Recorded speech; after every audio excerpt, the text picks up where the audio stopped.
ಯಾವ ಶ್ರೀ ವಿಚಾರ ಸಾಗರ ಗ್ರಂಥದಲ್ಲಿ ಆರನೇ ತರಂಗ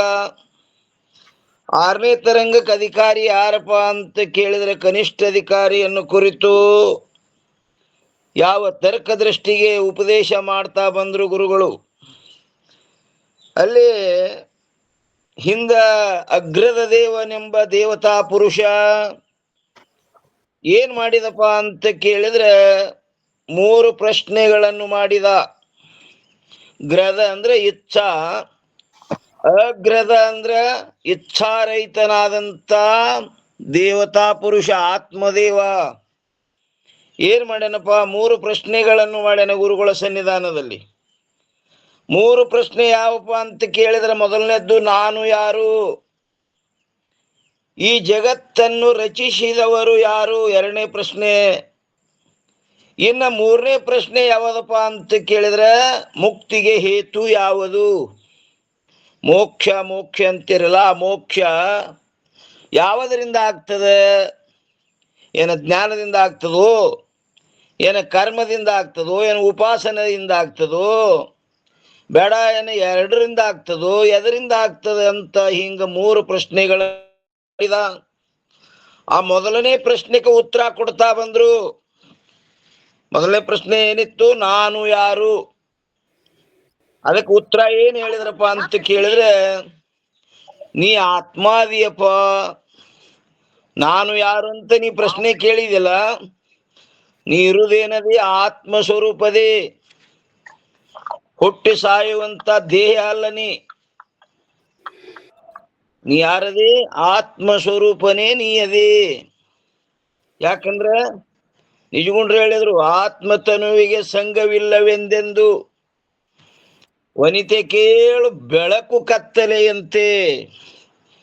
ಹೆಂಗದಪ್ಪ ಅಂತ ಕೇಳಿದ್ರೆ, ಆತ್ಮನಿಗೂ ತನುವಿಗೆ ಶರೀರಕ್ಕೂ ಸಂಬಂಧ ಬೆಳಕು ಕತ್ತಲೆಯಂತೆ. ಬೆಳಕು ಕತ್ತಲೆ ಎಷ್ಟು ತದ್ದು ವಿರುದ್ಧದವು, ಅಷ್ಟು ತದ್ದು ವಿರುದ್ಧದವು ಇಲ್ಲಿ. ಅದಕ್ಕೆ ನೀ ದೇಹವೇ ಅಲ್ಲ, ಆತ್ಮ ಸ್ವರೂಪದಿ ಅಂತ ಹೇಳ್ತಾ 362ನೇ ಅಂಕದಲ್ಲಿ ಏನ್ ಹೇಳ್ತಾರಪ್ಪ ಅಂತ ಕೇಳಿದ್ರ, ಆತ್ಮನಿಗೆ ಸಂಬಂಧಿಯಾದ ಯಾವ ವಸ್ತು ಇರುವುದೋ ಅದರಲ್ಲಿ ಪ್ರೇಮ ಉಂಟಾಗುತ್ತದೆ. ಅದಕ್ಕಿಂತಲೂ ಸನ್ನಿಹಿತವಾಗಿರುವುದರಲ್ಲಿ, ಸನ್ನಿಹಿತ ಅಂದ್ರೆ ಅದಕ್ಕಂತಾರ್ರಿಪ್ಪ, ಸನ್ನಿಹಿತ ಅಂದ್ರೆ ಸ್ವರೂಪತೆ ಭಿನ್ನ ಹೋಯೆ ಸಂಬಂಧ ಹೋಯೆ ಸನ್ನಿಹಿತ ಕಹೆ. ಸ್ವರೂಪಕ್ಕಿಂತ ಭಿನ್ನ ಆಗಿರ್ಬೇಕು ಮತ್ತು ಸಂಬಂಧ ಉಳ್ಳದ್ದಿರ್ಬೇಕು. ಅದಕ್ಕೇನಂತಾರ? ಸನ್ನಿಹಿತ ಅಂತ ಕರೀತಾರ. ಸನ್ನಿಹಿತವಾಗಿರುವುದರಲ್ಲಿ ಅಧಿಕ ಪ್ರೇಮ ಉಂಟಾಗುತ್ತದೆ. ಆತ್ಮನಿಗೆ ಯಾವಾಗ ಅತಿ ಸಂಬಂಧ ಸಮೀಪ ಅದಲ್ಲ, ಅದರಲ್ಲಿ ಪ್ರೇಮ ಉಂಟಾಗ್ತದೆ ಅಧಿಕ.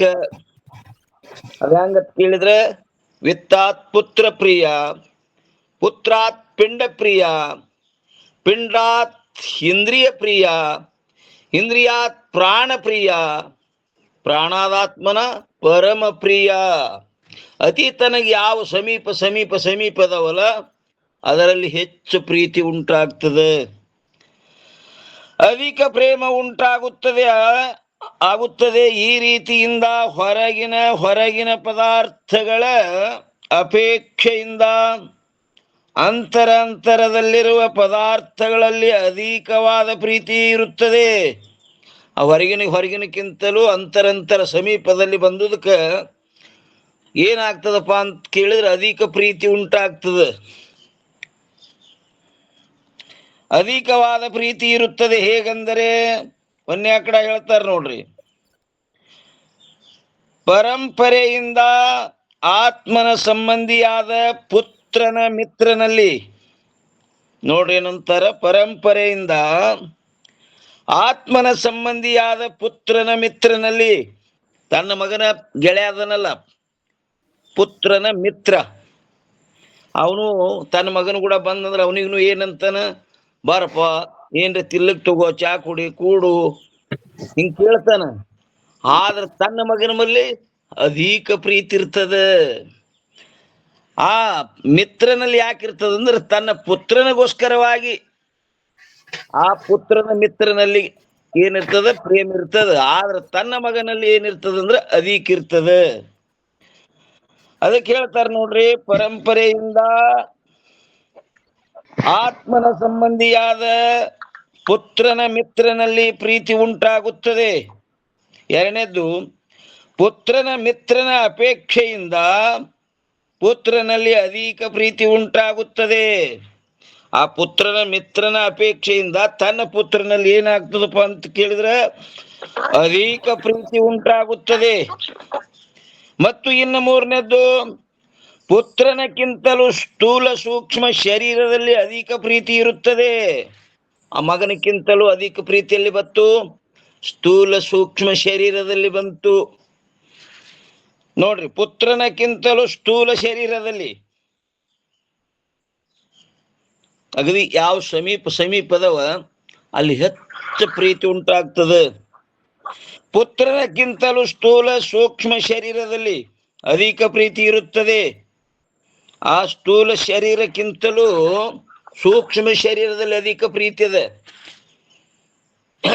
ಸ್ಥೂಲ ಶರೀರಕ್ಕಿಂತಲೂ ಸೂಕ್ಷ್ಮ ಶರೀರದಲ್ಲಿ ಏನಂದ್ರೆ ಅಧಿಕ ಪ್ರೀತಿ ಇದೆ. ಯಾಕೆ? ಆತ್ಮನಿಗೆ ಅತಿ ಸಮೀಪದ ಸೂಕ್ಷ್ಮ ಶರೀರ, ಸ್ಥೂಲ ಶರೀರ ಹೊರಗಾಯ್ತು. ಈಗ ನೋಡ್ರಿ, ಸಾಮಾನ್ಯವಾಗಿ ಇಲ್ಲಿ ಉಗ್ರ ತಪಸ್ಸು ಮಾಡ್ತಾರೆ. ಉಗ್ರ ತಪಸ್ಸು ಮಾಡಿ ದಂಡಿಸೋದು ಯಾವದಿಲ್ಲಿ? ಸ್ಥೂಲ ಶರೀರ. ಆದ್ರೆ ಮುಂದೆ ಸುಖ ಪಡೆಯೋದು ಯಾವುದು? ಸ್ವರ್ಗದಲ್ಲಿ ಹೋಗಿ ಸೂಕ್ಷ್ಮ ಶರೀರ. ಇಲ್ಲಿ ನೋಡ್ರಿ, ಯಾಕಂದ್ರೆ ನಾವು ಅಲ್ಲಿ ಉತ್ತರ ಭಾರತಕ್ಕೆ 2006 ಹೋದಾಕ ನೋಡಿದೆವು. ಒಬ್ಬ 8 ವರ್ಷ ನಿಂತು ಬಿಟ್ಟಿದ್ರಿ ಖಡ,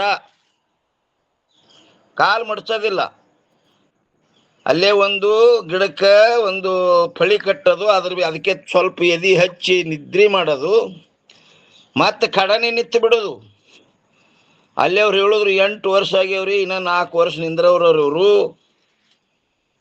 ಕಾಲು ಒಡೆದು ಸೋರ್ಲಗತ್ತಿದ್ದು. ಉಗ್ರ ತಪಸ್ಸು ಮಾಡಿ ಸುಖ ಪಡೆದೇವದು ಸೂಕ್ಷ್ಮ ಶರೀರ.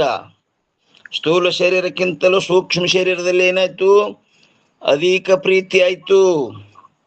ನೋಡ್ರಿ ಏನಂತಾರೆ ಇಲ್ಲಿ, ಪುತ್ರನಕ್ಕಿಂತಲೂ ಸ್ಥೂಲ ಸೂಕ್ಷ್ಮ ಶರೀರದಲ್ಲಿ ಅಧಿಕ ಪ್ರೀತಿ ಇರುತ್ತದೆ. ಹಾಗೂ 4ನೇ ಕಡ, ಸ್ಥೂಲ ಶರೀರಕ್ಕಿಂತ ಸ್ಥೂಲ ಸೂಕ್ಷ್ಮ ಶರೀರದಲ್ಲಿಯೂ ಕೂಡ ಸ್ಥೂಲಕ್ಕಿಂತಲೂ ಸೂಕ್ಷ್ಮದಲ್ಲಿ ಅಧಿಕ ಪ್ರೀತಿ ಇರುತ್ತದೆ. ಆ ಸ್ಥೂಲಕ್ಕಿಂತಲೂ ಸೂಕ್ಷ್ಮದಲ್ಲಿ ಅಧಿಕ ಪ್ರೀತಿ ಇರುತ್ತದೆ. ಪೂರ್ವವಾದಗಳಕ್ಕಿಂತಲೂ ಉತ್ತರವಾಗಿರುವಂಥವುಗಳು ಆತ್ಮನಿಗೆ ಸಮೀಪವಾಗಿರುತ್ತವೆ. ಪೂರ್ವ ಅಂದ್ರೆ ಮೊದಲೇನು, ಉತ್ತರ ಅಂದ್ರೆ ಮುಂದೇನು. ನೋಡ್ರಿ, ಪೂರ್ವವಾದಕ್ಕಿಂತಲೂ ಪೂರ್ವ ಅಂದ್ರೆ ಹಿಂದೇನು, ಉತ್ತರ ಅಂದ್ರೆ ಮುಂದೇನು.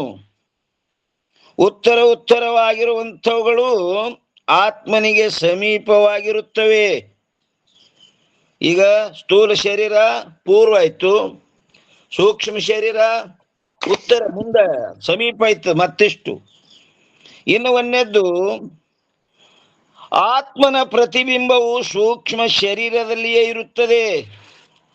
ಆತ್ಮನ ಪ್ರತಿಬಿಂಬ ಆಭಾಸೆಯಲ್ಲಿ ಬೀಳುತ್ತದಪ್ಪ ಅಂತ ಕೇಳಿದ್ರೆ ಅದು ಸೂಕ್ಷ್ಮ ಶರೀರದಲ್ಲಿಯೇ ಇರುತ್ತದೆ, ಇನ್ನೊಂದರಲ್ಲಿ ಇರುವುದಿಲ್ಲದು.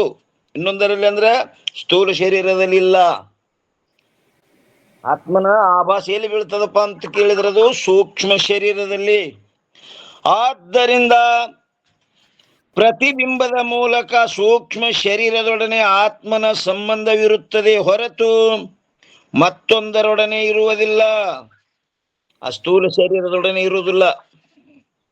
ಇನ್ನು 2ನೇ ಕಡ, ಸ್ಥೂಲ ಶರೀರದೊಡನೆ ಸೂಕ್ಷ್ಮ ಶರೀರದ ಸಂಬಂಧವಿರುತ್ತದೆ. ನೋಡ್ರಿ, ಓಂ ನಮ ಶಿವಾಯ ಏನಂತಾರಪ್ಪ?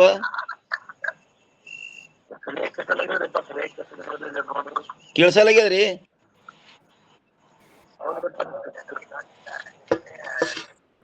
ಎಲ್ಲರಿಗೂ ಕೇಳ್ಸಲ್ದು, ನಿಮ್ಗೊಬ್ರಿಗೆ ಕೇಳ್ಸಲ್ದು? ನಮಗ್ ಕ್ಲಿಯರ್ ಕೇಳಿಸ್ತಾರಪ್ಪ. ಇಲ್ಲ, ಈ ಕ್ಲಿಯರ್ ಕೇಳಿಸ್ತೈತ್ರಪ್ಪ, ಕ್ಲಿಯರ್ ಕೇಳಿಸ್ತೈತಿ. ಕಾಂಪ್ರೆಸ್ ಕಾಲ್ದವ್ರಿಗಪ್ಪ. ಸೋಪನ ಗುರುವ ಮ್ಯೂಟ್ ಮಾಡ್ರಿ. ಹಾ, ಬರೋಬ್ರಿ ಐತ್ರಿ. ಅಣ್ಣಾರ ಪೂಜಾರಿ ಕೇಳ್ಸಲ್ರಿ?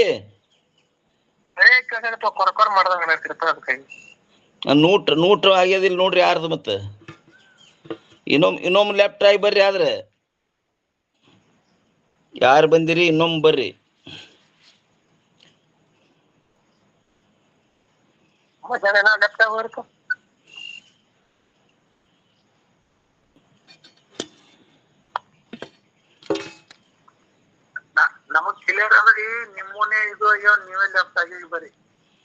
ಮಹೇಶಣ್ಣ, ನಿಮ್ಗೆ ಸ್ವಚ್ಛ ಕೇಳಿಸ್ತದಿಲ್ರಿ? ಹಾ ಹಾ, ಕಟ್ಟಾಗಿ ಬರ್ರಿ ಪೌರ.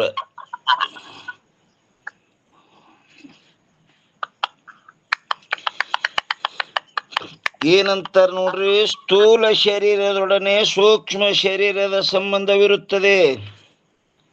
ಎಂತ ಸಂಬಂಧಪ್ಪ ಅಂತ ಕೇಳಿದ್ರಿದು ಕರ್ಮಜ ತಾದಾತ್ಮ್ಯ ಸಂಬಂಧ.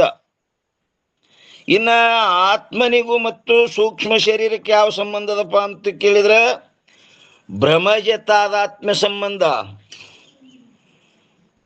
ಆತ್ಮನಿಗೂ ಸೂಕ್ಷ್ಮ ಶರೀರಕ್ಕೂ ಎಂತ ಸಂಬಂಧದಪ್ಪ ಅಂತ ಕೇಳಿದ್ರೆ ಭ್ರಮಜ ತಾದಾತ್ಮ್ಯ ಸಂಬಂಧದ.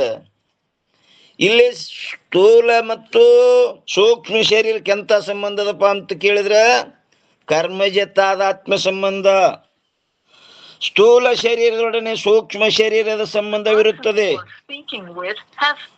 ಆದ್ದರಿಂದ ಸೂಕ್ಷ್ಮ ಶರೀರ ದ್ವಾರ ಸ್ಥೂಲ ಶರೀರದೊಡನೆ ಆತ್ಮನ ಸಂಬಂಧವಿರುತ್ತದೆ. ಅದರ ದ್ವಾರ ಸೂಕ್ಷ್ಮ ಶರೀರ ದ್ವಾರ ಸ್ಥೂಲ ಶರೀರದೊಡನೆ ಆತ್ಮನ ಸಂಬಂಧವಿರುತ್ತದೆ. ಮತ್ತು ಇನ್ನು ಮೂರನೇದ್ದು, ಪುತ್ರನೊಡನೆ ಸ್ಥೂಲ ಏನಂತಾರ ನೋಡಿ, ಪುತ್ರನೊಡನೆ ಸ್ಥೂಲ ಶರೀರ ದ್ವಾರ ಆತ್ಮನ ಸಂಬಂಧವಿರುತ್ತದೆ. ಆ ಪುತ್ರನ ಕೂಡ ಇರಬೇಕಾದ್ರೆ ಸ್ಥೂಲ ಶರೀರ ದ್ವಾರ. ಮತ್ತು ನಾಲ್ಕನೇದ್ದು, ಪುತ್ರನ ಮಿತ್ರನೊಡನೆ ಪುತ್ರದ್ವಾರ ಆತ್ಮನ ಸಂಬಂಧವಿರುತ್ತದೆ.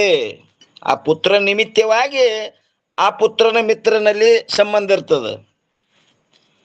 ಈ ರೀತಿಯಿಂದ ಉತ್ತರೋತ್ತರವಾಗಿ ಯಾವುವು ಆತ್ಮನ ಸಮೀಪವಾಗಿರುವಂಥವುಗಳಾಗಿರುವವು, ಉತ್ತರವಾಗಿ ಆತ್ಮನಿಗೆ ಯಾವ ಸಮೀಪದವಲ್ಲ ಅಲ್ಲಿ ಅಧಿಕ ಪ್ರೇಮ ಉಂಟಾಗ್ತದೆ, ಅವುಗಳಲ್ಲಿ ಅಧಿಕ ಪ್ರೀತಿ ಇರುತ್ತದೆ. ಯಾವ ಆತ್ಮನ ಸಂಬಂಧವಾಗಿರೋಣದರಿಂದ ನೋಡ್ರಿ ಏನಂತಾರ, ಯಾವ ಆತ್ಮನ ಸಂಬಂಧವಾಗಿರೋಣದರಿಂದ ಪದಾರ್ಥಗಳಲ್ಲಿ ಪ್ರೀತಿ ಉಂಟಾಗಿರುವುದು, ಅದು ಆತ್ಮನಲ್ಲಿಯೇ ಮುಖ್ಯವಾದ ಪ್ರೀತಿ ಇರುತ್ತದೆ, ಹೊರತು ಬೇರೆ ಪದಾರ್ಥಗಳಲ್ಲಿರುವುದಿಲ್ಲ.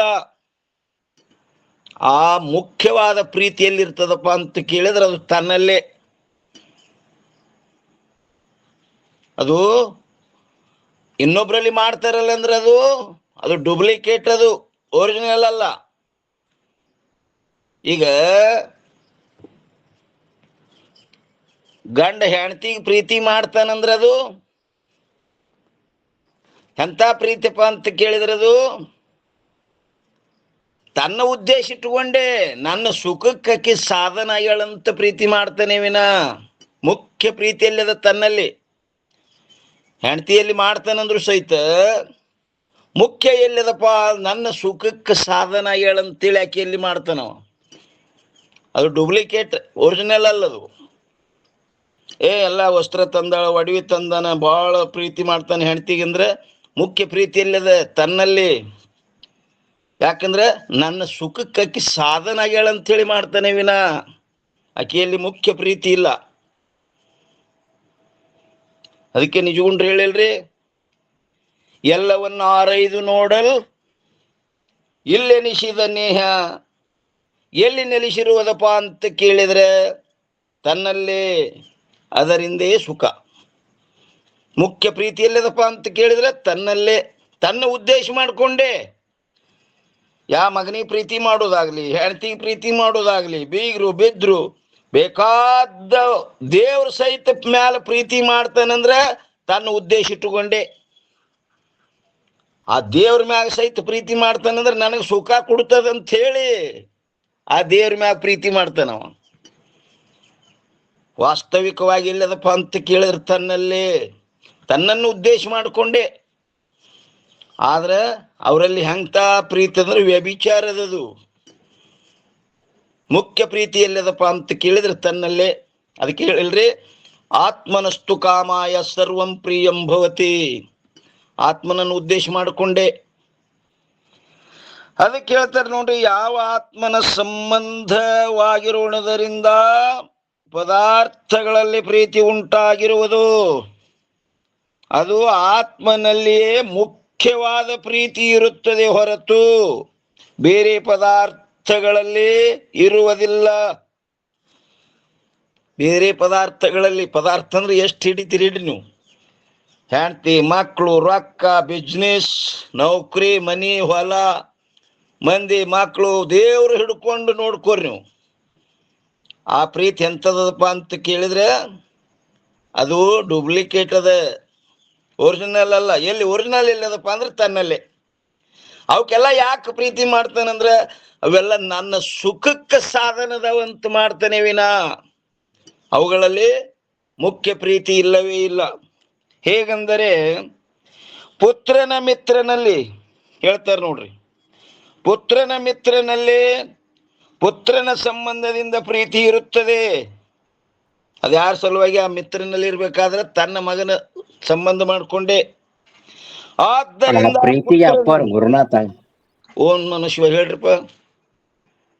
ಅಲ್ಲ, ಇತರೆ ಪದಾರ್ಥಗಳಲ್ಲಿ ಪ್ರೀತಿ ಮಾಡ್ತಕ್ಕಂಥ ಪ್ರೀತಿಗೆ ವ್ಯಭಿಚಾರ ಅಂತ ಶಬ್ದನ ಕೂಡ ಬಳಸ್ಯಾರಲ್ರಪ್ಪ ಅವ್ರೆ. ಹೌದೌದೌದೌದ್ರಿ. ಹಾ, ಬರೋಬರಿ. ಅವಕ್ಕೆಲ್ಲ ವ್ಯಭಿಚಾರ. ವಾಸ್ತವಿಕವಾಗಿ ಅಲ್ಲಿ ಮುಖ್ಯ ಪ್ರೀತಿ ಇಲ್ಲ ಅಂತ. ಹಾ ತನ್ನ ಉದ್ದೇಶ ಮಾಡಿಕೊಂಡೆ. ದೇವ್ರ ಸಹಿತ ತಗೊಂಡೇವ್ ನಾವೀಗ. ದೇವರಲ್ಲಿ ಸಹಿತ ಪ್ರೀತಿ ಮಾಡ್ತಾರಂದ್ರೆ ಆ ದೇವ್ರ ನನ್ನ ಸುಖಕ್ಕೆ, ನನಗೆ ಸುಖ ಕೊಡ್ತದಂತ ಹೇಳಿ ತಿಳ್ಕೊಂಡೇ ಮಾಡುದು ಅದರಲ್ಲಿ ಪ್ರೀತಿ. ತನ್ನನ್ನು ಉದ್ದೇಶ ಮಾಡಿಕೊಂಡೆ. ಸರಿ ಆದ. ಮುಖ್ಯವಾದ ಪ್ರೀತಿ ಎಲ್ಲದಪ್ಪ ನೋಡ್ರಿ. ನಂತರ ಯಾವ ಆತ್ಮನ ಸಂಬಂಧವಾಗಿರೋಣದರಿಂದ ಪದಾರ್ಥಗಳಲ್ಲಿ ಪ್ರೀತಿ ಉಂಟಾಗಿರುವುದು, ಆ ಆತ್ಮನಲ್ಲಿಯೇ ಮುಖ್ಯವಾದ ಪ್ರೀತಿ ಇರುತ್ತದೆ ಹೊರತು ಬೇರೆ ಪದಾರ್ಥಗಳಲ್ಲಿ ಇರುವುದಿಲ್ಲ. ಹೇಗೆಂದರೆ ಪುತ್ರನ ಮಿತ್ರನಲ್ಲಿ ಪುತ್ರನ ಸಂಬಂಧದಿಂದ ಪ್ರೀತಿ ಇರುತ್ತದೆ.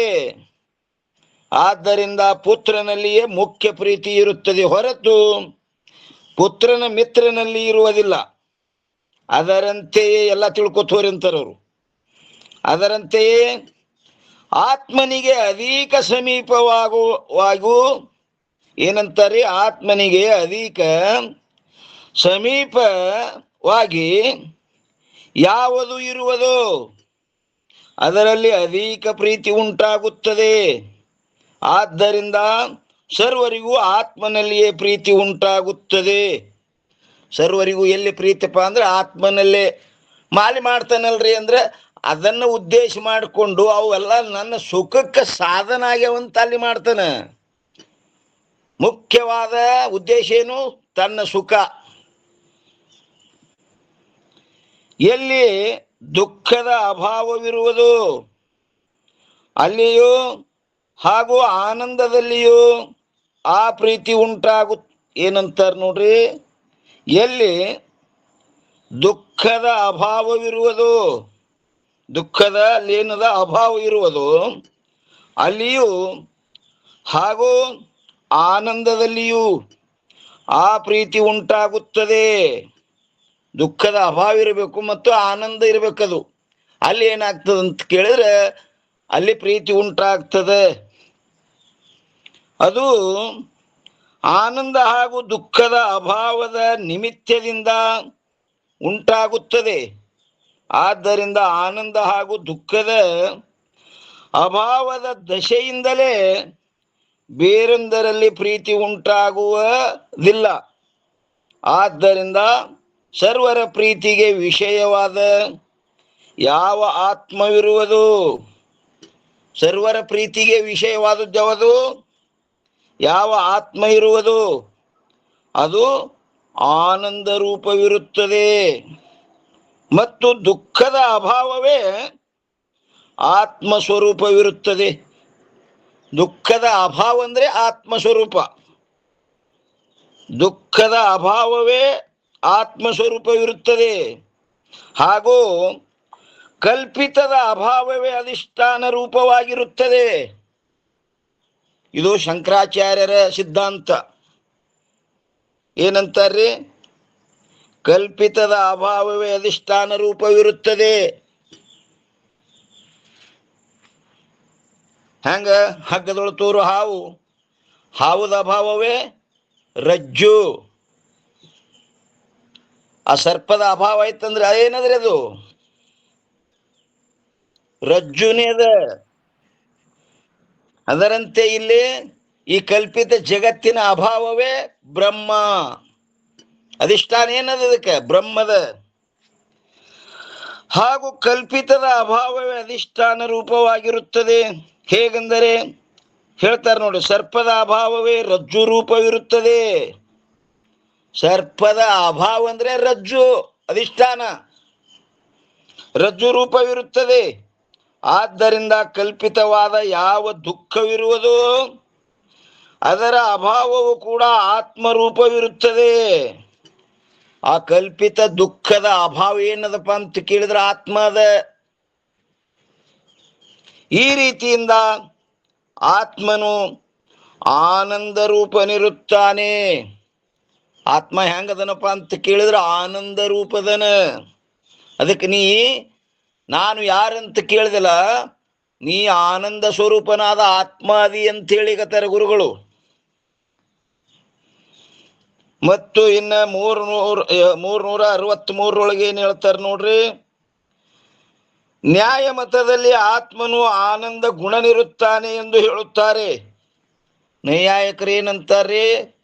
ಆನಂದಕ್ಕೆ ಗುಣ ಅಂತ ಒಪ್ತಾರವರು. ನ್ಯಾಯ ಮತದಲ್ಲಿ ಆತ್ಮನು ಆನಂದ ಗುಣನಿರುತ್ತಾನೆ ಎಂದು ಹೇಳುತ್ತಾರೆ.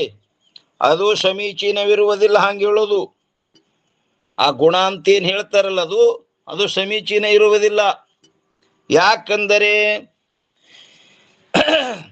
ಒಂದು ವೇಳೆ ಆನಂದ ಗುಣವು ನಿತ್ಯವೆಂದು ಅಂಗೀಕಾರ ಮಾಡಿದ್ದಾದರೆ, ಆ ಆನಂದ ಗುಣ ನಿತ್ಯ ಅಂತ ಅಂಗೀಕಾರ ಮಾಡೋದ್ರಿಂದ ಆಗಮೋಪಾಯವಾಗುವುದಿಲ್ಲದು. ಅದು ಆಗಮೋಪಾಯ ಆಗಬಾರ್ದಿಂದ. ಅದರಿಂದ ಆತ್ಮ ಸ್ವರೂಪವು ಆನಂದವೆಂದೇ ಸಿದ್ಧವಾಗುತ್ತದೆ. ಇದಲ್ಲದೆ ನಿತ್ಯ ಆನಂದವು ನ್ಯಾಯಮತದಲ್ಲಿ ಇರುವುದೇ ಇಲ್ಲ. ಆನಂದಕ್ಕೆ ನಿತ್ಯ ಅನ್ನಂಗಿಲ್ಲ ಅವರು. ಅದಕ್ಕೇನಂತಾರ? ಆಗಮೋಪಾಯ ಅಂತಾರ ಅವರು.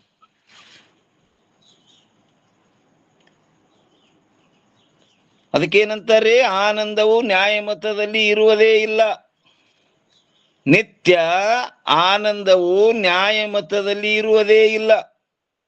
ಒಂದು ವೇಳೆ ಆನಂದ ಗುಣವು ಅನಿತ್ಯವೆಂದು ಹೇಳಿದ್ದಾದರೆ ಅನುಕೂಲವಾದ ವಿಷಯಗಳು ಏನಂತಾರೆ? ಅನುಕೂಲವಾದ ವಿಷಯಗಳಿಗೂ ಹಾಗೂ ಇಂದ್ರಿಯಗಳಿಗೂ ಆಗುವ ಸಂಬಂಧದಿಂದಲೇ ಆನಂದವು ಉತ್ಪತ್ತಿ ಆಗುತ್ತದೆ ಎಂದು ಅಂಗೀಕಾರ ಮಾಡಬೇಕಾಗುತ್ತದೆ. ಹಾಗಾದರೆ ಸುಷುಪ್ತಿಯಲ್ಲಿ ಆನಂದದ ಭಾನವು ಆಗಬಾರ್ದಾಗಿತ್ತು. ಯಾಕಂದರೆ ಸುಷುಪ್ತಿಯಲ್ಲಿ ವಿಷಯಕ್ಕೂ ಹಾಗೂ ಇಂದ್ರಿಯಕ್ಕೂ ಸಂಬಂಧ ಇರುವುದೇ ಇಲ್ಲ. ಅಲ್ಲಿ ಇಂದ್ರಿಯನೂ ಇಲ್ಲ, ವಿಷಯನೂ ಇಲ್ಲ, ಮತ್ತೆ ಅಲ್ಲಿ ಸುಖ ಆಗಬಾರ್ದಾಗಿತ್ತಿಂದ. ಆದ್ದರಿಂದ ಆತ್ಮನು ಆನಂದ ಗುಣನಲ್ಲ. ಏನಂದಿದಲ್ಲ, ಆನಂದ ಗುಣ ಅಂತಂದಿದಲ್ಲ, ಆನಂದ ಗುಣ ಅಲ್ಲ. ಕಿಂತು ಆತ್ಮನು ಆನಂದ ಸ್ವರೂಪನಿರುತ್ತಾನೆ, ಗುಣ ಅಲ್ಲವ. ಆತ್ಮ ಹೆಂಗದನ? ಆನಂದ ಸ್ವರೂಪ. ಗುಣ ಅಂತ ಒಪ್ಪದೆ ಅಂದ್ರ ಆಗಮೋಪಾಯ ಉಳ್ಳುದಾಗ್ತದದು. ಅದು ಅನಿತ್ಯದ ಗುಣ, ಒಮ್ಮಿರ್ತದ ಒಮ್ಮಿರಂಗಿಲ್ಲ. ಆದ್ರೆ ವೇದಾಂತಿಗಳು ಏನು ಒಪ್ಪುದ್ರಪ್ಪ ಅಂತ ಕೇಳಿದ್ರೆ, ಆನಂದ ಆತ್ಮನ ಸ್ವರೂಪ. ಹೆಂಗ ಹಾಲಿನ ದ್ರವತ್ವ, ಶುಭ್ರತ್ವ ಮತ್ತು ಮಧುರತ್ವ ಅವು ಗುಣ ಅಲ್ಲ. ಅವು ಹೆಂಗದವಪ್ಪ ಅಂದ್ರೆ ಹಾಲಿನ ಸ್ವರೂಪದವು. ಈ ರೀತಿಯಿಂದ ಆತ್ಮನು ಸಚ್ಚಿತ್ ಆನಂದ ರೂಪನಿರುತ್ತಾನೆ. ಆತ್ಮ ಹೆಂಗದನಪ್ಪ? ಸಚ್ಚಿತ್ ಆನಂದ ರೂಪನಿರುತ್ತಾನೆ. ಅಂತ ಆತ್ಮನೇ ನೀನಿರುವೆ.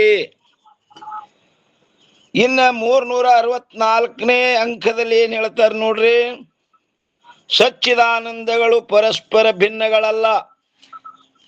ಸಚ್ಚಿತ್ ಆನಂದ ಏನ್ ಹೇಳ್ಕೊಂಬಂದ್ರಲ್ಲ, ಇವು ಪರಸ್ಪರ ಭಿನ್ನದವೇನಪ್ಪ ಅಂದ್ರೆ ಭಿನ್ನಿಲ್ಲ. ಸತ್ ಅಂದ್ರೆ ಚಿತ್, ಚಿತ್ ಅಂದ್ರೆ ಆನಂದ. ಇವು ಪರಸ್ಪರ ಭಿನ್ನಲ್ಲ.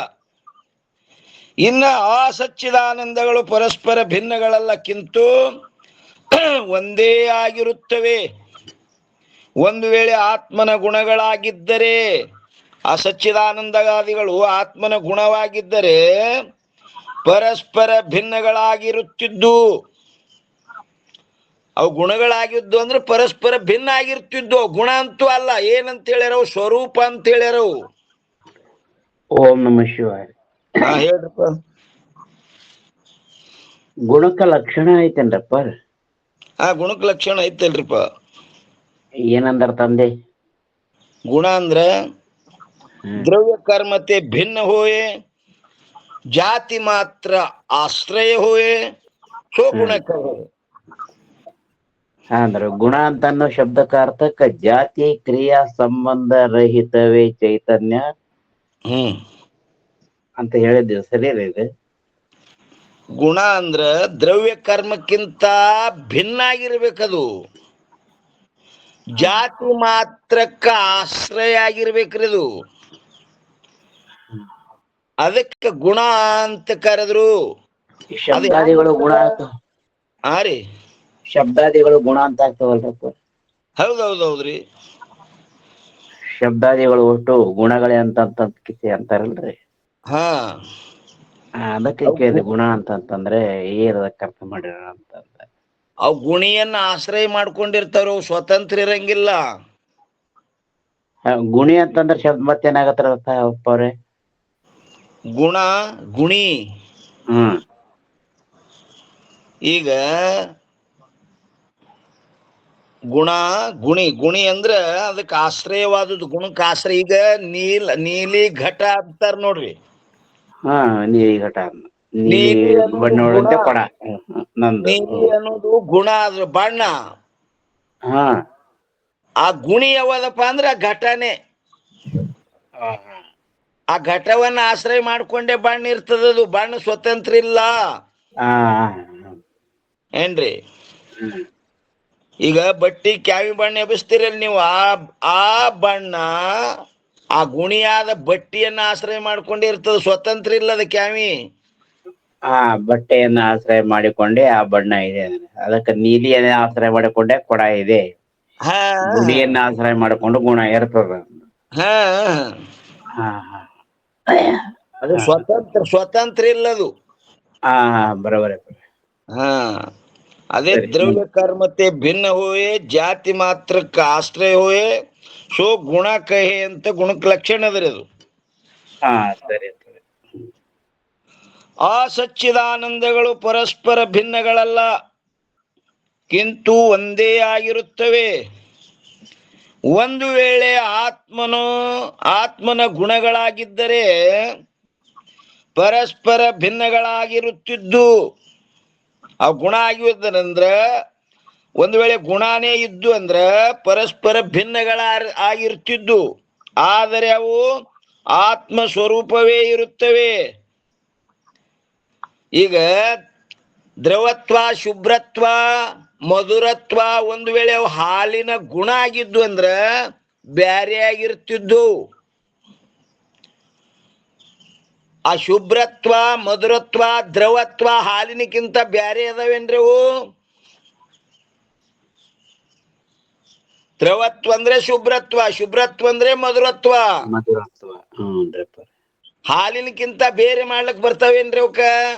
ಇಲ್ಲ, ಬೇರೆ ಮಾಡಕ್ ಬರಂಗಿಲ್ರಿ. ದ್ರವತ್ವನು ಬೇರೆ ಮಾಡಕ್ ಬರಂಗಿಲ್ಲ, ಅದರ ಶುಭ್ರತ್ವನು ಮಾಡಕ್ ಬರಂಗಿಲ್ಲ, ಅದರದ ಮಧುರತ್ವನು ಕೂಡ ಬೇರೆ ಮಾಡಕ್ ಆಗಿಲ್ರಿ. ಯಾಕೆ ಬರಂಗಿಲ್ರಿಪ್ಪ? ಅವು ಅದರೊಂದಿಗೆ ಏನು ಅದಕ್ಕಿಂತ ತಾದಾತ್ಮ್ಯಕ್ಕೂ ಬರಂಗಿಲ್ಲ ಅದಕ್ಕೆ. ಅದ್ರ ಸ್ವರೂಪ ಇರೋಣದರಿಂದ ಸ್ವಲ್ಪ ಇದು ಬರೋಬರಿ ಇದು ಬರೋಬರಿ ಇರ್ತದೆ. ಅದು ಸ್ವರೂಪ ಇರೋಣದ್ರಿಂದ ಬೇರೆ ಮಾಡಕ್ ಬರಂಗಿಲ್ಲ. ಅದರ ಸ್ವರೂಪನೇ ಅದಾವ್ರಿ ಒಬ್ಬರು. ದ್ರವತ್ವ ಅಂದ್ರೆ ಶುಭ್ರತ್ವ, ಶುಭ್ರತ್ವ ಅಂದ್ರೆ ಮಧುರತ್ವ, ಅವೆಲ್ಲ ಕೂಡುದೇ ಹಾಲ. ಹೌದು, ಅದು ಮತ್ತೊಂದರಲ್ಲಿ ಅತಿವ್ಯಾಪ್ತಿನೂ ಕೂಡ ಆಗಿರಬಾರ್ದ. ಮತ್ತೊಂದರಲ್ಲಿ ಅತಿ ವ್ಯಾಪ್ತಿ ಆಗಿರಬಾರ್ದು. ಸರಿ. ಗುಣ ರಸ ಹೇಳ್ರಿ. ಏನಂತೀರಿ? ಅದರ ಗುಣ ರಸ ಎದರ್ದ್ರಿ? ಹಾಲಿಂದು ರಸ ಬೇರೆ ಹಾಲ್ ಬೇರೆ ಮಾಡ್ಲಿಕ್ ಬರ್ತದೇನ್ರಿಪ್ಪ? ಅಲ್ಲ, ಗುಣ ಗುಣಿ ಹೇಳಾಕತ್ತಿರಲ್ಲ, ಅದನ್ನ ಹೇಳ್ತೇನ್ರಿಪ್ಪ ನಾನು. ಅದು ಗುಣ ಗುಣಿ, ಅದು ಗುಣ ಇತ್ತಂದ್ರೆ ಬೇರೆ ಮಾಡ್ಲಿಕ್ ಬರ್ತಿತ್ತು. ಅದ್ರ ಗುಣ ಅಲ್ರಿ ಅದು. ಅದು ಸ್ವರೂಪದ. ಗುಣ ಅಂದ್ರ ರಸ, ರಸ ಕೇಳಾಕತ್ತೇನ್ರಿ ನಾ. ರೀ ರಸದ್ರಿಪ್ಪ. ಮತ್ತೆ ಈಗ ಗುಣ ಅಂತನ್ನು ಶಬ್ದಕ್ಕ ಅರ್ಥಕ್ಕ ಇದೇ ವಿಚಾರ ಸಾಗರದಾಗನ ಆ ರಸ ಹಾಲಿನ ಆಶ್ರಯ ಮಾಡ್ಕೊಂಡ ರಸ ಇರ್ತದಲ್ಲ, ರಸ ಗುಣ ಆಗತ್ತ. ಕರೆ ನೀವು ದ್ರವತ್ವ, ಶುಭ್ರತ್ವ, ಮಧುರತ್ವ ಹೇಳಿದ್ರಲ್ಲ, ಅದು ಆಗುದಿಲ್ಲ ಅಂತ ನಾ. ಗುಣ ಅಂದ್ರೆ ಅದಕ್ಕಿಂತ ಬ್ಯಾರೆ ಇತ್ತಂದ್ರ ಗುಣ ಅಂತ ಹೇಳಕ್ ಬರ್ತದ್ರಿ. ಬ್ಯಾರೆ ಇಲ್ಲವೇ ಇಲ್ಲದು. ಅಲ್ಲ, ಗುಣ ಅಪ್ಪರ ನಮಸ್ಕಾರ ಅಪ್ಪರ. ಹೇಳ್ರಿ. ಈಗ ಗುಣ ಗುಣಿ ಅನ್ನೋದು ನಮ್ಗೆ ಉಪಮೆ ಕೊಟ್ಟು ಹೇಳಕಾಯ್ತು, ಅದು ಬಂದು ಹೋಗತಕ್ಕಂದು ಆಗಂತುಕ ಆತದ್ರಿ. ಅದ್ರಂಗಲ್ಲ ಇದು. ಸ್ವರೂಪ ಸ್ವರೂಪ ಭಿನ್ನ ಹೋವೆ ಅಂದ್ರಲ್ಲ, ಭಿನ್ನ ಅದನ್ನ ಬಿಟ್ಟು ಇರಕ್ಕೆ ಆಗುದಿಲ್ರಿ. ಅದು ಸ್ವರೂಪವೇ ಸತ್ತುಚಿತ್ತ ಆನಂದ, ಸ್ವರೂಪವೇ ಬ್ರಹ್ಮ, ಬ್ರಹ್ಮವೇ ಸತ್ತುಚಿತ್ತ ಆನಂದ. ಬ್ರಹ್ಮ ಅಂದ್ರೆ ಸಚ್ಚಿದಾನಂದ, ಸಚ್ಚಿದಾನಂದರೇ ಬ್ರಹ್ಮ. ನೋಡ್ರಿ, ಅದು ಭಿನ್ನ ಅಲ್ಲ.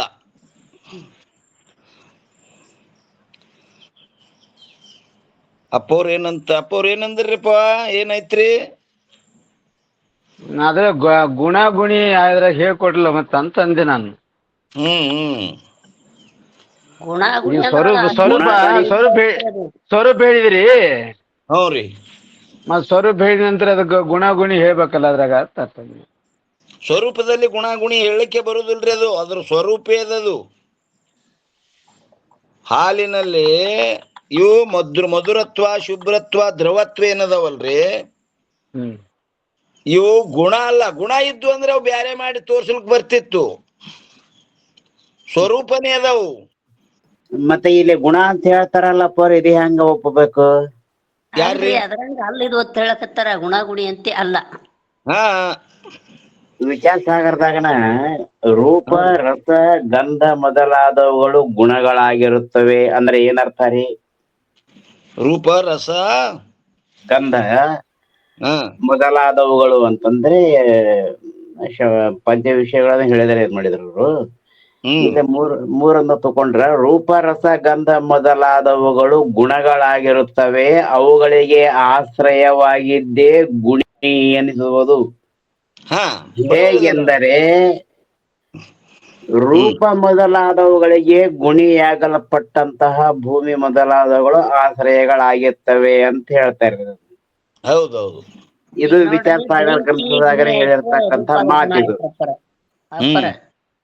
ಅಗ್ನಿ ಏನದಲ್ರಿ, ಗುಣಿ ಅದ ಅದರ ರೂಪನೇ ಗುಣ ಆಶ್ರಯ ಮಾಡ್ಕೊಂಡದ್ರಿ, ಬೆಂಕಿ ಆಶ್ರಯ ಮಾಡ್ಕೊಂಡ ರೂಪ ಗುಣ ಅದ. ಹಾ, ಅಲ್ಲಿ ಗುಣ ಗುಣಿ ಹೇಳಕ್ ಬರ್ತದ್ರಿ. ದ್ರವ್ಯ ಅದಲ್ಲ ಅದು. ಅದೇ ರೀ ಆ ದ್ರವ್ಯಕ್ಕೆ ಹೇಳಕ್ ಗುಣ ಬರ್ತದೆ. ಇರ್ಬೇಕಾದ್ರೆ ದ್ರವ್ಯವನ್ನ ಆಶ್ರಯ ಮಾಡ್ಕೊಂಡಿರ್ತದ್ರಿ ಅದು. ಹ್ಞೂನ್ರಿಪ್ಪ ಹ್ಞೂನ್ರಿ. ಇಲ್ಲಿ ಆತ್ಮ ದ್ರವ್ಯ ಅಲ್ಲವೇ ಅಲ್ಲ. ಅಲ್ಲಲ್ರಿ. ಹಾ, ಹ್ಮ್ ಅದು ದ್ರವ್ಯ ಇತ್ತು ಅಂದ್ರ ಆ ಗುಣವನ್ನ ಆ ದ್ರವ್ಯವನ್ನ ಆಶ್ರಯ ಮಾಡ್ಕೊಂಡು ಆ ಗುಣ ಇರ್ತಿತ್ತು. ಅದರಂತೆ ಇದು ಅಲ್ಲತ್ ಹೇಳಕತ್ತಾರ ಈಗ್ರಿ. ಅಲ್ಲ ಅಲ್ಲ, ಇವೆಲ್ಲ ಭೂತಾದಿಗಳು ದ್ರವ್ಯ ಅದಾವ್ರಪ್ಪ ಅವ್ರೆ. ಹ್ಞೂನ್ರಿ ಹೌದು. ಇವು ದ್ರವ್ಯ ಅದಾವ, ಭೂತದ ಕಾರ್ಯ ಅದಾವು. ಹಾ ಹೌದ್ರಿ. ಆತ್ಮ ಭೂತದ ಕಾರ್ಯ ಅಲ್ಲ, ದ್ರವ್ಯ ಅಲ್ಲವ. ಆತ್ಮ ದ್ರವ್ಯ ಅಲ್ಲ. ಹಾ, ದ್ರವ್ಯ ಇತ್ತವ. ದ್ರವ್ಯ ಇದ್ನಪ್ಪ ಅಂದ್ರ ಇದು ಎಲ್ಲ ಇವು ಸಚ್ಚಿದಾನಂದಗಳು ಗುಣಗಳಾಗ್ತಿದ್ದು. ಅವ ದ್ರವ್ಯನೇ ಅಲ್ಲ. ಸ್ವಲ್ಪ ಗಟ್ಟಿ ಆಗ್ಬೇಕಪ್ಪ. ಹಾ, ಬರೋಬರಿ ಅದಲ್ಲ. ಆ ಗುಣ ಇರ್ಬೇಕಾದ್ರೆ ಗುಣಿಯನ್ನ ಆಶ್ರಯ ಮಾಡ್ಕೊಂಡಿರ್ತಾವ. ಅವ ಗುಣಿ ಅಂತೂ ಅಲ್ಲವೇ ಅಲ್ಲ, ದ್ರವ್ಯ ಅಲ್ಲ. ಗುಣಿ ಅಂದ್ರೆ ದ್ರವ್ಯ. ಹಾ, ಗುಣಿ ಅಂದ್ರ ದ್ರವ್ಯ. ಆ ಗುಣಿಯನ್ನ ಆಶ್ರಯ ಮಾಡ್ಕೊಂಡಿರ್ತದೆ. ಇವ ಗುಣಿ ಅಂದ್ರೆ ದ್ರವ್ಯ ಅಲ್ಲವೇ ಅಲ್ಲ. ಗುಣದ ಆಶ್ರಯಕ್ಕೆ ಗುಣ ಅಂತಾರ, ಗುಣದ ಆಶ್ರಯಕ್ಕೆ ಗುಣಿ ಅಂತಾರ, ಮತ್ತು ದ್ರವ್ಯನ ಅಂತಾರ. ಅದು ಎರಡು ಹೇಳ್ಯಾರ. ಹಾ, ಎರಡು ಪರ್ಯಾಯ ಅದಾರು. ಗುಣೇಶು ವರ್ತಂತಿ ಇರ್ತಿರಲ್ರ ಪಾರಿ, ಅದೇ ಅಲ್ರಿ ಓರಿ. ಗುಣೇಶು ವರ್ತಂತಿ. ಹಾ, ಗುಣೇಶು ವರ್ತಂತಿ. ಗುಣದಲ್ಲೇ ವರ್ತಿಸ್ತದ. ಹ, ಆತ್ಮ ಅಂತೂ ಗುಣಿ ಅಲ್ಲವೇ ಅಲ್ಲ. ನೋಡ್ರಿ ಏನ್ ಹೇಳ್ತಾರೆ, ಒಂದು ವೇಳೆ ಆತ್ಮನ ಗುಣವಾಗಿದ್ದರೆ ಪರಸ್ಪರ ಭಿನ್ನಗಳಾಗಿರುತ್ತಿದ್ದು, ಆದರೆ ಅವು ಆತ್ಮ ಸ್ವರೂಪವಿರುತ್ತವೆ. ಏನವು? ಸಚ್ಚಿದಾನಂದಗಳು. ಆದ್ದರಿಂದ ಭಿನ್ನವಲ್ಲ. ಒಬ್ಬನೇ ಆದ ಆತ್ಮನು ನಿವೃತ್ತಿ ರಹಿತವಿರುವುದರಿಂದ, ಅವ ಹೆಂಗದನ? ನಿವೃತ್ತಿ ರಹಿತದನ್ರಿ, ಅಂದ್ರೆ ನಾಶರಹಿತ. ಅದಕ್ಕೆ ಸತ್ಯ ಎಂದು ಹೇಳಲ್ಪಡುತ್ತಾನೆ. ನಾಶರಹಿತವಾದುದರ ತ್ರಿಕಾಲಾಬಾಧ್ಯ ವಸ್ತು ಸತ್ಯ ಎಂದು ಹೇಳಲ್ಪಡುತ್ತಾನೆ. ಮತ್ತು ಇನ್ನ ಎರಡನೇ ಕಡ, ಜಡದಿಂದ ವಿಲಕ್ಷಣನಾಗಿ ಪ್ರಕಾಶ ರೂಪನಿರುವುದರಿಂದ ಚಿತ್ ಎಂದು ಹೇಳಲ್ಪಡುತ್ತಾನೆ. ಮತ್ತು ಮೂರನೇದ್ದು, ದುಃಖಕ್ಕಿಂತ ವಿಲಕ್ಷಣನಾಗಿ ಮುಖ್ಯ ಪ್ರೀತಿಗೆ ವಿಷಯನಾಗಿರುವುದರಿಂದ ಆನಂದವೆಂದು ಹೇಳಲ್ಪಡುತ್ತಾನೆ. ಹೇಗೆಂದರೆ, ಅಗ್ನಿಯು ಯಾವ ಉಷ್ಣ ಪ್ರಕಾಶ ರೂಪವಿರುತ್ತದೆಯೋ, ನೋಡ್ರಿ ನಂತರ, ಅಗ್ನಿಯು ಯಾವ ಪ್ರಕಾರ ಉಷ್ಣ ಪ್ರಕಾಶ ರೂಪವಿರುತ್ತದೆಯೋ. ಉಷ್ಣ ಬೇರೆ, ಪ್ರಕಾಶ ಬೇರೆ, ಹಿಂಗದ ಏನ್ರಿ ಅದು? ಇಲ್ಲಪ್ಪ, ಹಂಗಿಲ್ಲ. ಅಗ್ನಿಯು ಯಾವ ಪ್ರಕಾರ ಉಷ್ಣ ಪ್ರಕಾಶ ರೂಪವಿರುತ್ತದೆಯೋ ಅದರಂತೆ ಸಚ್ಚಿತ್ ಆನಂದ ರೂಪವಾಗಿಯೇ ಆತ್ಮನಿರುತ್ತಾನೆ. ಆ ಅಗ್ನಿ ಉದಾಹರಣೆ ಕೊಟ್ರು ನೋಡ್ರಿ. ಉಷ್ಣ ಮತ್ತು ಪ್ರಕಾಶ. ಅಗ್ನಿಯು ಯಾವ ಪ್ರಕಾರ ಉಷ್ಣ ಪ್ರಕಾಶ ರೂಪವಿರುತ್ತದೆಯೋ, ಅಗ್ನಿ ಉಷ್ಣ ಪ್ರಕಾಶ ರೂಪದಲ್ಲ, ಅದರಂತೆ ಸಚ್ಚಿತ್ತಾನಂದ ರೂಪವಾಗಿಯೇ ಆತ್ಮನಿರುತ್ತಾನೆ. ಆತ್ಮ ಒಂದು, ಸಚ್ಚಿದಾನಂದ ಒಂದು, ಹಿಂಗೆ ಬೇರೆ ಇಲ್ಲದು. ಸಚ್ಚಿದಾನಂದ ರೂಪವಾಗಿಯೇ ಆತ್ಮನಿರುತ್ತಾನೆ. ಮತ್ತು ಆ ಸಚ್ಚಿತ್ ಆನಂದ ಸ್ವರೂಪಕ್ಕೆ ಶಾಸ್ತ್ರದಲ್ಲಿ ಬ್ರಹ್ಮವೆಂದು ಹೇಳಿರುತ್ತದೆ. ನೋಡ್ರಿ ಏನಂದ್ರಿ, ಹ್ಯಾಂಗ ಅಭೇದ ಮಾಡ್ಲಾಗತ್ತಾರ ನೋಡ್ರಿ. ಆ ಸಚ್ಚಿತ್ತ ಆನಂದ ಸ್ವರೂಪಕ್ಕೆ ಶಾಸ್ತ್ರದಲ್ಲಿ ಬ್ರಹ್ಮವೆಂದು ಹೇಳಿರುತ್ತದೆ. ಆ ಸಚ್ಚಿತ್ತಾನಂದ ಉಳ್ಳದ್ದೇನದ್ರದು ಬ್ರಹ್ಮ. ಬ್ರಹ್ಮ ಬ್ರಹ್ಮ ಅಂದ್ರೆ ಗುಣಿ ಅಂತಾನು ಅರ್ಥ ಆಗತ್ರಿ ಅಪ್ಪ ಅವ್ರ? ಏ ಬ್ರಹ್ಮಕ್ಕೆ ಹ್ಯಾಂಗ ಗುಣಿ ಅಂತೀರಪ್ಪ? ಮತ್ತೆ ಗುಣದ ಆಶ್ರಯಕ್ಕೆ ಗುಣಿ ಮತ್ತು ದ್ರವ್ಯ ಅಂತಾರ ಅಂತಂದ್ರೆ ಆಶ್ರಯ ಅಲ್ಲದು, ಸ್ವರೂಪದ.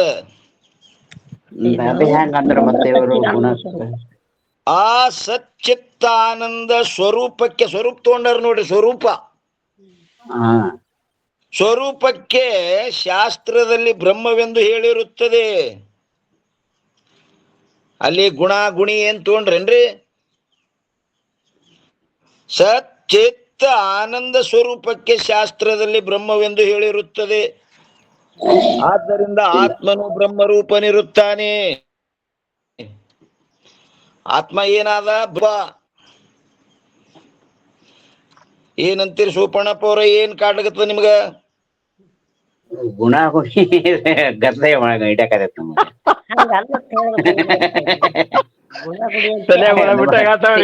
ಸರಿಯಾಗಿ ಅರ್ಥ ಆಗಲ್ದಪ್ಪ. ಇಲ್ಲ, ಅದು ಗುಣದ ಆಶ್ರಯಕ್ಕೆ ಗುಣಿ ಮತ್ತು ದ್ರವ್ಯ ಅಂತಾರ ಅಂತಂದ್ರೆ ಹೆಂಗ ತಗೋಬೇಕು ಅಂತ ಇಲ್ಲಿ ಏನ್ ಅಲ್ಲಕತ್ತಾರ ನೋಡ್ರಿ. ಆ ಸಚ್ಚಿತ್ತಾನಂದ ಸ್ವರೂಪಕ್ಕೆ, ಅವು ಸ್ವರೂಪದವ, ಸಚ್ಚಿದಾನಂದವು ಗುಣಗಳಲ್ಲವು. ಸ್ವರೂಪದಲ್ಲಿ ಹೇಳಾಕ್ ಬರಂಗಿಲ್ಲ ಗುಣ ಗುಣಿ, ದ್ರವ್ಯದಲ್ಲಿ ಹೇಳಾಕ್ ಬರ್ತೈತ್ರಿ. ಹಾ, ದ್ರವ್ಯದಲ್ಲಿ ಹೇಳಕ್ ಬರ್ತದ್ರಿ. ಅದು ಅವ ದ್ರವ್ಯ ಇತ್ತಂದ್ರೆ ಅಲ್ಲಿ ಗುಣ ಗುಣಿ ಹೇಳಕ್ ಬರ್ತದ. ಅವ್ರ ತಲೆಯನ್ನ ಮಡ್ಡು ಬಿಡಿಸ್ರಿಪ್ಪ. ಅದೇ ಅದು ಗುಣ. ಆದ್ರೆ ಆತ್ಮ ಅಂದ್ರೆ ದ್ರವ್ಯ ಅಲ್ಲ, ಇದು ಹೋಗ್ಬೇಕ. ರೈಟ್, ದ್ರವ್ಯ ಅಲ್ಲ. ಹಾ ರೈಟ್. ಹಾ, ಆತ್ಮ ದ್ರವ್ಯ ಅಲ್ಲ ಏನ್ರಿ? ಸರಿ ಅಪ್ಪ. ಆ ಸಚ್ಚಿತ್ತ ಆನಂದ ಸ್ವರೂಪಕ್ಕೆ ಶಾಸ್ತ್ರದಲ್ಲಿ ಏನಂತಾರಪ್ಪ ಅಂತ ಕೇಳಿದ್ರೆ ಬ್ರಹ್ಮವೆಂದು ಹೇಳಿರುತ್ತದೆ. ಆದ್ದರಿಂದ ಆತ್ಮನು ಏನಾದ? ಬ್ರಹ್ಮರೂಪನಿರುತ್ತಾನೆ. ಆದಲ್ಲ, ಮೊದಲೇ ಅದನವ. ಆತ್ಮ ಏನದನ? ಬ್ರಹ್ಮರೂಪ. ಮತ್ತು ಬ್ರಹ್ಮವೆಂದರೆ ವ್ಯಾಪಕವಿರುತ್ತದೆ. ಆತ್ಮ ಬ್ರಹ್ಮರೂಪ ಇರುತ್ತದೆ. ಆ ಬ್ರಹ್ಮ ಅಂದ್ರೆ ವ್ಯಾಪಕದು. ಇನ್ನು ಒಂದೇ ಕಡೆ ಯಾವುದು ದೇಶದಿಂದ ಅಂತವಿರುವುದಿಲ್ಲವೋ ಅದು ವ್ಯಾಪಕವೆಂದು ಹೇಳಲ್ಪಡುತ್ತದೆ. ಒಂದು ವೇಳೆ ಆತ್ಮನು ಅದರಿಂದ ಆ ಬ್ರಹ್ಮನಿಂದ ಭಿನ್ನವಾಗಿದ್ದಾದರೆ ದೇಶದಿಂದ ಅಂತವುಳ್ಳವನಾಗಬೇಕಾಗುತ್ತದೆ. ಭಿನ್ನಿಲ್ಲವ. ಭಿನ್ನಿದ್ದಂದ್ರೆ ದೇಶದಿಂದ ಅಂತುಳ್ಳವ ಆಗ್ತಿದ್ದವ. ಆ ಬ್ರಹ್ಮನಕ್ಕಿಂತ ಆತ್ಮನು ಭಿನ್ನ ಇಲ್ಲ. ಇನ್ನು ಎರಡನೇದ್ದು, ಯಾವುದು ದೇಶದಿಂದ ಅಂತವಾಗಿರುವುದೋ ಅದು ಕಾಲದಿಂದಲೂ ಕೂಡ ಅಂತವಾಗಿರುತ್ತದೆ. ಈಗ ಶರೀರ ನೋಡ್ರಿ, ಇದು ಹೆಂಗದ? ಇದು ದೇಶದಿಂದ ಅಂತದ. ಇಲ್ಲಿ ಆದ ನಿಂಬಲ್ಲಿ ಅದನ್ರಿ ಶರೀರ. ಹಾ, ಇದು ದೇಶದಿಂದ ಅಂತುಳ್ಳದ್ದದ. ಯಾವುದು ದೇಶದಿಂದ ಅಂತ ಉಳ್ಳದಿರ್ತದೆ ಅದು ಕಾಲದಿಂದಲೂ ಅಂತ ಉಳ್ಳದಿರ್ತದೆ. ಈಗ 80 ವರ್ಷದ ಹಿಂದಿ ಶರೀರ ಇತ್ತೇನ್ರಿ? ಇಲ್ಲ. ಇನ್ನೊಂದು 10-20 ವರ್ಷ ಅಟ್ಟನು ಬಾಗದಿರ್ತದಿಲ್ಲ, ಗೊತ್ತಿಲ್ಲ. ನಾವು ಸುಮ್ಮ ಅಂದಾಜ್ ಕಟ್ತೇವೆ. ಅಂದಾಜಿನ ಮೇಲೆ ಲೆಕ್ಕ ಮಾಡದ್ರಿ. ಅಟ್ಟನು ಇಲ್ಲ. ಹ, ಯಾವುದು ದೇಶದಿಂದ ಅಂತವಾಗಿರುವುದೋ ಅದು ಕಾಲದಿಂದಲೂ ಕೂಡ ಅಂತವಾಗುತ್ತದೆ ಎಂಬುದು ನೇಮವಿರುತ್ತದೆ. ಆದ್ದರಿಂದ ಅನಿತ್ಯವಾಗುತ್ತದೆ ಅದು. ಯಾಕೆಂದರೆ ಯಾವುದು ಕಾಲದಿಂದ ಅಂತವಾಗುವುದೋ ಅದು ಅನಿತ್ಯವೆಂದು ಹೇಳಲ್ಪಡುತ್ತದೆ. ಆದ್ದರಿಂದ ಆತ್ಮನು ಬ್ರಹ್ಮಕ್ಕಿಂತಲೂ ಭಿನ್ನನಲ್ಲ. ಆತ್ಮ ಬ್ರಹ್ಮಕ್ಕಿಂತ ಭಿನ್ನ ಅಲ್ಲ. ಮತ್ತು ಒಂದು ವೇಳೆ ಆತ್ಮಕ್ಕಿಂತಲೂ ಬ್ರಹ್ಮವು ಭಿನ್ನವಾಗಿದ್ದರೆ, ಇನ್ನು ಹಿಂಗ ಓದ್ತಾರ ನೋಡ್ರಿ. ಒಂದು ವೇಳೆ ಆತ್ಮಕ್ಕಿಂತಲೂ ಬ್ರಹ್ಮವು ಭಿನ್ನವಾಗಿದ್ದರೆ ಬ್ರಹ್ಮವು ಅನಾತ್ಮವಾಗಬೇಕಾಗುತ್ತದೆ. ಇದು ಸರಿ. ಯಾಕಂದ್ರ ಆತ್ಮ ಭಿನ್ನಕ್ಕೂ ಅನಾತ್ಮಕ ಹೆತ್ತ ಲಕ್ಷಣದ. ಹೌದೌದಪ್ಪ. ಆತ್ಮನಕ್ಕಿಂತಲೂ ಭಿನ್ನ ಏನರೆ ಅಂದಂದ್ರೆ ಅದು ಅನಾತ್ಮದ. ಅನಾತ್ಮ. ಹಾ, ಒಂದು ವೇಳೆ ಆತ್ಮಕ್ಕಿಂತಲೂ ಬ್ರಹ್ಮವು ಭಿನ್ನವಾಗಿದ್ದರೆ ಬ್ರಹ್ಮವು ಅನಾತ್ಮವಾಗಬೇಕಾಗುತ್ತದೆ. ಯಾಕೆಂದರೆ ಅನಾತ್ಮಗಳಾದ ಘಟಾದಿಗಳು ಜಡವಿರುತ್ತವೆ. ಜಡ ಅದಾವ. ಹಾ, ಅದರಂತೆ ಆತ್ಮಕ್ಕಿಂತಲೂ ಭಿನ್ನವಾದ ಬ್ರಹ್ಮವು ಕೂಡ ಜಡವಾಗಬೇಕಾಗುತ್ತದೆ. ಆದ್ದರಿಂದ ಬ್ರಹ್ಮವು ಆತ್ಮಕ್ಕಿಂತಲೂ ಭಿನ್ನವಲ್ಲ. ಕಿಂತು ಬ್ರಹ್ಮವು ಏನ್ರಿ, ಕಿಂತು ಆತ್ಮವು ಬ್ರಹ್ಮರೂಪವೇ ಇರುತ್ತದೆ. ಬ್ರಹ್ಮ ಏನಾಯ್ತ್ರಿ? ಆತ್ಮರೂಪ ಆಯ್ತು. ಓತು ಪ್ರೋತು ಮಾಡಿದ್ರು, ಆ ಕಡ್ದೊಮ್ಮೆ ಈ ಕಡೆ, ಈ ಕಡ್ದೊಮ್ಮ ಆ ಕಡೆ. ಹೌದ್ರಿ ಅಪ್ಪ.